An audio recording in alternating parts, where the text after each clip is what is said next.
I think we've always been interested in diversity, and of course Jobbsprånget is one way to attract even more diversity. I think the best thing for IKEA is to do a small pilot. So we decided to do a small pilot and found some people that were really interested, and then we just threw ourselves over it and went all the way, and then we evaluated in the end.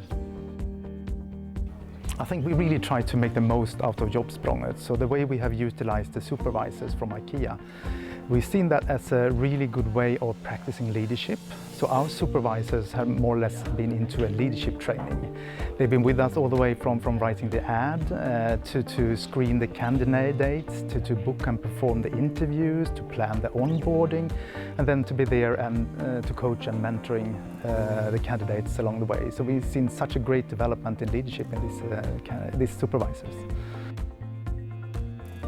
I think the energy and the passion in all the people we have met has been fantastic, and I can't really see any difference in competence with the Jobbsprånget candidates compared to the people that we are normally recruiting.